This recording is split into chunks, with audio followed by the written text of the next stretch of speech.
Good morning, everyone, and welcome to University Unitarian Church. My name is John Luwopa. I'm one of the ministers here with my good colleague Beth Chronister this morning.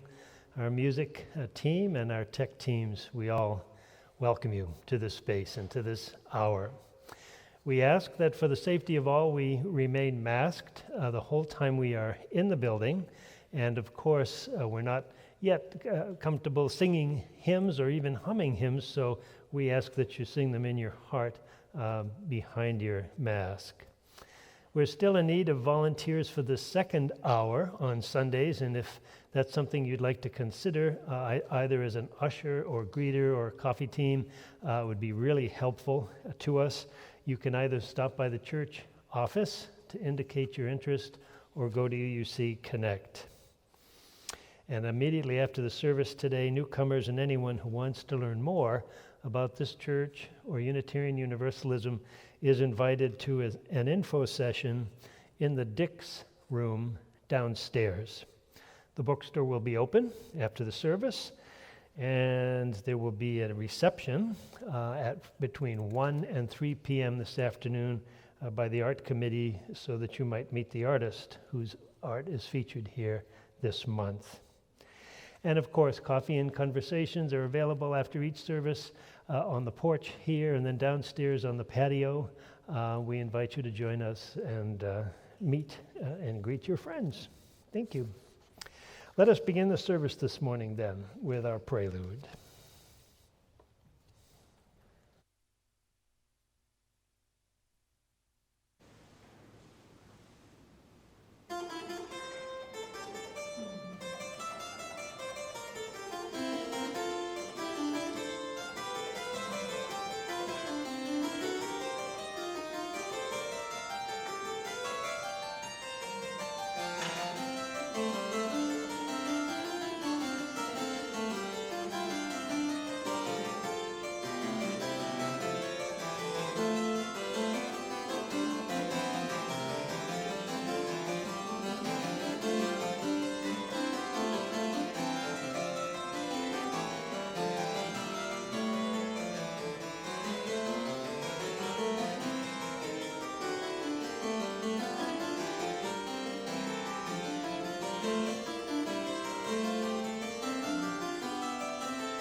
Into the fellowship of this morning with heart and mind and spirit. May our hearts be opened with sensitivity to the joys and burdens, the hopes and sorrows of those who sit beside us. May our minds be enlarged to understand the many languages we speak as we struggle to give voice to the wisdom that resides in each of us. And may our spirits be attuned to the deepest chords of reality as we seek to center ourselves in communion with the mystery of being. As we open ourselves in this hour of worship, may our souls find peace, and may the blessings of love be present with us in our togetherness. I invite you to stand or to remain seated as we listen to the doxology and sing the opening hymn in our hearts.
Hi, I'm Rosemary Daskowitz, and I'm the president of the Board of Trustees. And I'm here today to tell you why I am grateful for this community and what it gives to me. And I feel like my gifts to the community in return are just a sort of a joyful thank you, because I feel like I get more than I receive. For me, what is most special and unique about this community is that it is indeed intergenerational. We are together through each step of our lives. We watch our children grow. Some of you may remember that I first joined with my absolutely adorable 3- and 5-year-old, and they and their church friends are now in their mid-20s, which is sort of astonishing. And they're doing the things that you would expect them to do. Some of them are getting advanced degrees, some of them are married, some of them have partners, a couple of them even have children. A couple of them are really just starting to figure it out. And that was such a joy for us all to watch. And now we're watching the current crop of adorable babies and just terrific toddlers, the fascinating children, the irascible, demanding, loving teenagers currently in our midst, and our hearts swell as we watch them, go through their life. We celebrate our joys together, new jobs, new loves, new parts of ourselves that we've either discovered or are now willing to acknowledge, new children, beautiful gardens, delicious cookies with the right fork tine pattern. Lovely home, for those of you who are really happy about the peanut butter ones out there. Lovely new homes and new passions. And we mourn together. Every time I see a pair of really cool, independent shoes, wild, wonderful, I think of Marley Martin and I miss her. We're all on this earth a very short time. If the pandemic has taught me anything, it's that we get to choose how we spend this time. I am grateful for those here today and those who have come before who have chosen to share themselves with this beloved community. I can't wait to see who comes along next to join us. I give of my time and my money to make sure this community is here for us now and for them when I am gone. In that spirit of joy and anticipation, please join me in saying the words we say each week. This church is a community of ourselves.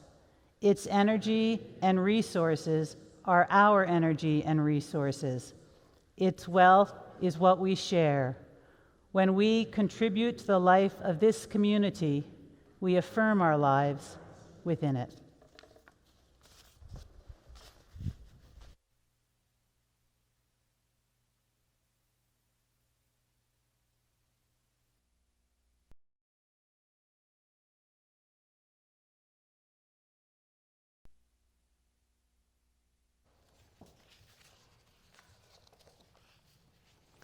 I invite you now to join me in a spirit of prayer and meditation as we take a moment to quiet and center ourselves, seeking that which renews us as persons and as a people. May we be grateful for all we forget, our gifts, and may we be forgiven for all the grievances we remember only too well. May we be saved from self-pity, self-seeking, and fat-heartedness, which is true poverty. May we be guided, if we are willing, and driven, if we are not, into the hard ways of sacrifice, which are just and loving. May we become wide-eyed for beauty and for our neighbor's need and their essential goodness. May we become wide-willed for peacemaking and for the confronting power with the call to compassion. May we become wide-hearted for love and for the unloved, who are the hardest to touch and need it the most. May the envy in us be dulled, since it only criticizes and complains life into 1,000 ugly bits. May we be kept honest and tender enough to heal and tough enough to be healed of our hypocrisies. And may our appetite for privilege be matched with the stomach of commitment. May we be taught the great cost of paying attention, that open to what is before us, we may glimpse a larger, saving view. And may restlessness encouraged be breathed into us, so that we might make something new, something healing, and something true, and that we might understand at long last what it means to be alive and to rejoice and to give thanks. To these imperfect words, we add the silent intentions of our own hearts.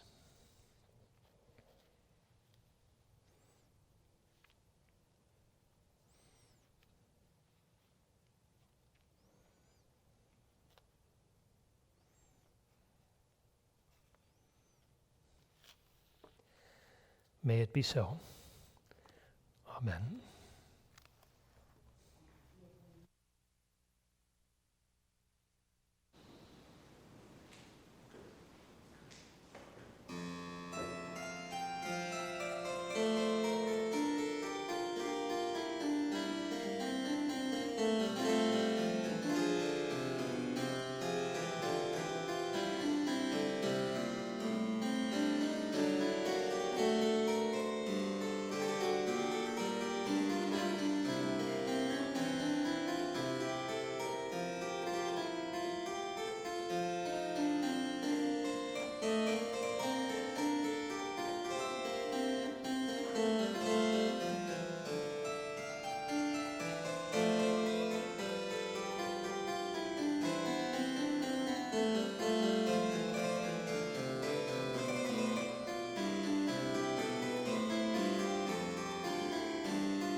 For our second hymn this morning, I invite you just to remain seated to receive and experience the song. It is hymn number 22, Dear Weaver of Our Lives' Design.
So I'm not a father, but I have a dad joke for you.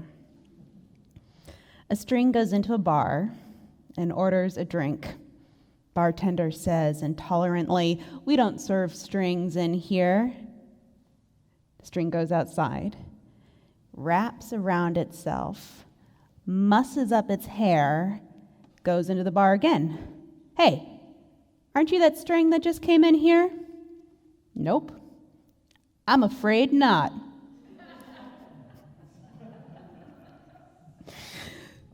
So all bad jokes aside, the feeling of being frayed, right, or all knotted up is pretty relatable these days. Maybe much more so than the experience of going into a bar. The past 18 months has left everyone feeling somewhat unraveled, if not completely undone. For many of us, tracking time is more challenging. Attention spans have gotten shorter, being with people more exhausting, and fuses quicker to light. Do you feel me? Yeah? In my own household, the phrase, "Don't you remember when we discussed or did X, Y, and Z" has become more common, and often I find that my truthful answer is, no, I don't, actually.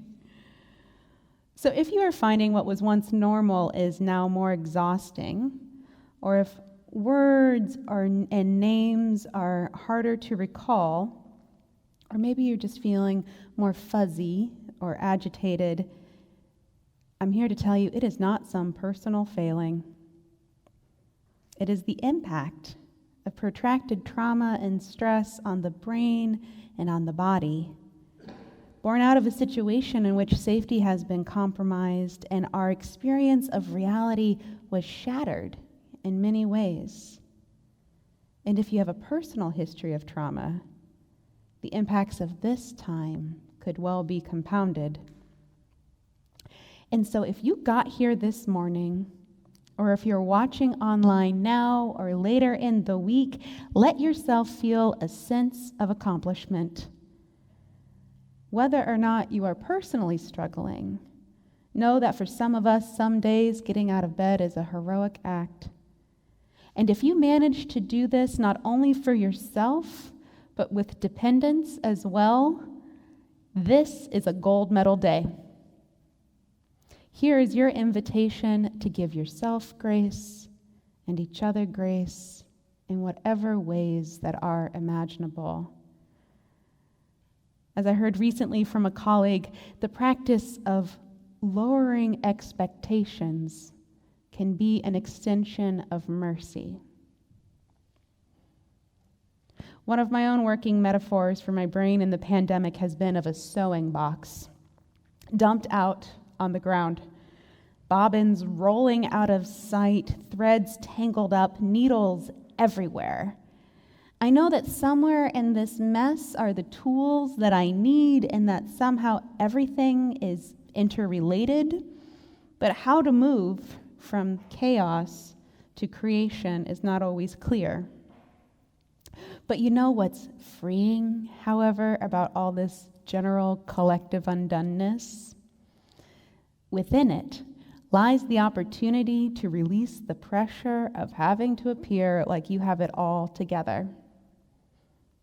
And instead, to choose honesty and authenticity in our relationships. We have the chance to be both more human and more humane within this brokenness, sharing the fragments of our lives with one another so that within the bonds of affection, we might begin to stitch ourselves back together. Quilt makers know something about reclaiming the fragments in order to create a new wholeness, a new possibility. Quilt making as a craft is both resourceful and ancient, dating as far back as 5,000 years. From out of scraps, quilters create something not only of beauty, but of story. Something that can bring comfort on cold nights and be passed on to the next generation. Patricia Polacco, a beloved children's book author, wrote the book, The Keeping Quilt. This book tells the story of a quilt that's been passed down in her family for 5 generations. The quilt was made originally by her great-great-grandmother out of remnants from the fabrics brought from Russia when the family migrated to the United States. The story follows the passing of this quilt from generation to generation, wrapped around infants, decorating the Shabbat table and warming the laps of elders. This quilt protects and blesses each wedding day, each birth and death, with the careful and long stitches of the grandmothers, and it holds the thread back to the land of their ancestors. My own family has a tradition of passing down blankets, though my ancestors chose to crochet more than quilt. Still, it's something to wrap up in one of these blankets and to feel the warm embrace left by the family members who have left this earthly plane. This is what their hands made. There is a mysterious and timeless power of art and of craft. The soul of the Creator leaves an imprint on the creation. And maybe particularly when the piece was created for practical purposes, this original intent, this original gift comes alive when it is used. Whether a creation is an act of love, grief, need, or some combination therein, there is also something holy that comes from creating something out of nothing or creating something out of brokenness. The most powerful quilt I've ever encountered is the AIDS Memorial Quilt. The AIDS quilt was started in 1987 as a way to remember the names and lives of those who died of complications with AIDS. In the height of the AIDS crisis, the quilt was a source of immense comfort, inspiration. It was used as a tool for social activism to open the eyes to the nation to injustice and to help survivors grieve and heal. A section of this quilt came to my hometown of Topeka, Kansas when I was in 2nd grade. Though it was only a small piece of the whole quilt, I was shocked at how large it was, stretched out across the cement floor of the expo center. Each panel was a remembrance, a refusal to forget, and a tearful call for justice and compassion. Each panel a testament to the life of the one who died, but also to the ones who were left behind to mend what could never fully be repaired. Each panel is witness to the love between people that lives on after death. From out of the fragmentation of individual and communal loss of the AIDS pandemic and the brokenness of injustice and homophobia that made that crisis so much worse, people came together in their grief and they stitched together a larger story, tying themselves to one another as a community of mourners as they tied themselves to the memories of their family and friends. That this quilt that continues to grow, is the largest collaborative art project in history. It's amazing. And the fact that it was born out of shared trauma, transformative, really. I recently learned more about trauma from one of our Pacific Northwest colleagues who has studied it extensively, the Reverend Elizabeth Stevens. She shares, trauma at its root is any experience that shatters our experience of reality. It breaks us open. It breaks us apart. It causes a rupture in our self-understanding and our understanding of how the world works. Pretty much everyone experiences trauma at some point in their lives. It isn't limited to accidents, abuse, or war, but can arise from something ongoing, and it can also be vicarious. It's important to understand that trauma is a physiological response. It's in the body. It's not a cognitive response. Therefore, we can't think our way through it, but we can come up with cognitive strategies to move through that physiological response. And that is called the work of metabolizing, or working with our trauma. And I found this incredible. As human beings, we evolved to co-regulate, to help each other do the work of metabolizing trauma, of managing our physiological responses to danger. We help each other calm down. We help bring each other back to our best selves, to that which is most human, back to kindness and compassion, empathy and connection, all things that we can sometimes lose our grasp on when we're in the throes of that physiological trauma response. The summer before I went to seminary, I was in a high-speed accident on the highway. It was one that could have just as easily been fatal. But fortunately, somehow I walked away from it. In the weeks that followed, my sense of safety in cars was ruptured. I remember that my belief, my assumption that I was guaranteed a full life, suddenly being thrown into question. And whenever I would drive by the site of the accident, I would feel myself tense up and for a moment to stop breathing. My family and my church held me at this time as I moved through the numbness, the confusion, and sudden bouts of panic.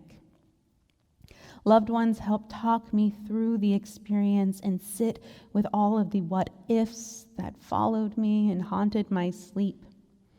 And it took time, patience, and support to begin to kind of piece my life back together, to integrate the experience, to metabolize that trauma, and begin to trust life again, now with a new gratitude and a new humility for the gift of being alive. People move around this world with broken hearts and burdened bodies and painful histories frozen in time. And one of the great travesties is that so many of us feel like we have to do this in silence. And yet here we are. Here we are collectively faced with life's vulnerabilities and precarity. And here we are faced with the chance to be honest about pain and grief, despite living in a culture that tries to repress or contain or ignore these experiences. So what might be created from this chaos? What might be created together? I have been thinking recently about the hero's journey, returning to the Power of Myth series with Joseph Campbell and Bill Moyers, as one might do when it starts raining again after a long drought. And I've been wondering what it means to be courageous during this time. In the classic hero's journey that has shown up again and again in mythologies around the world, the hero must leave home, called to an adventure, and leave what was known in order to experience transformation through both challenges and temptations. It's an external journey that leads to internal transformation, slaying the proverbial dragon before returning home a changed person. And this is a fascinating paradigm. It's useful. But there's another kind of heroism that I believe is called for right now. The heroism that doesn't leave home necessarily, but can sit in the discomfort, their own and with others, in compassion. The heroism that is courageous in asking for and offering support. A heroism that can shift through the fragments, holding each with care and piece together the possibility of a new wholeness, the possibility of re-engaging with life. The heroism of a quilter, or better yet, a quilting circle, working side by side, taking what is, the beautiful bits of cloth and memory, the rejected parts, the lost pieces, and stitching them together, integrating them and holding them with care, with hands that heal, mend, protect, and create something new from the brokenness. A heroism that does not deny the fragmentation, but embraces it, paradoxically as part of a larger whole, and finds patterns within the chaos. So that what we pass down to our future generations is not the hardship itself, but what we pass down is what we created together and how we transformed in the process. May it be so. Our closing hymn this morning is hymn number 1015, I Know I Can. And as a caveat, the language is very much in the gender binary. And so if you are someone who lives and imagines and expands beyond that binary, I encourage you to bring in whatever words feel most right. With that, would you please rise in body or in spirit to join in feeling and move into the hymn number 1015.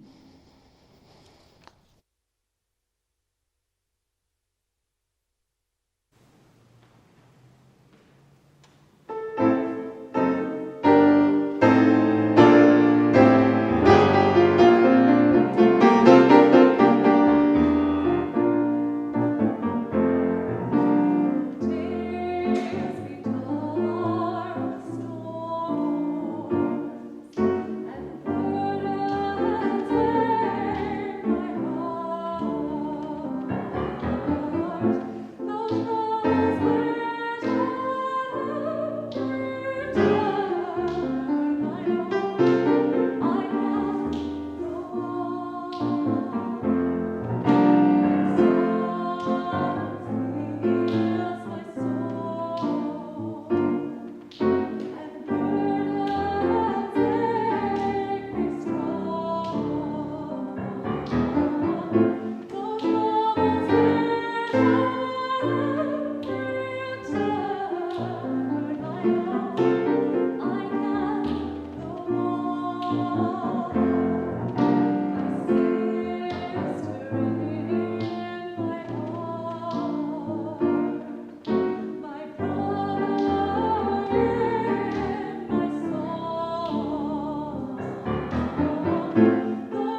This closing image is from one of our local quilters, Susan Ruby, who quilts as spiritual practice and as prayer, and also is someone who sits with people within the brokenness with incredible compassion. She is one of my teachers. I close with these words from William Stafford. The way it is, there is a thread you follow. It goes among things that change, but it doesn't change. People wonder about what you are pursuing. You have to explain about the thread, but it's hard for others to see. While you hold it, you can't get lost. Tragedies happen, people get hurt or die, you suffer and get old. Nothing you do can stop time's unfolding. You don't ever let go of the thread. Blessings on your day, blessings on your being.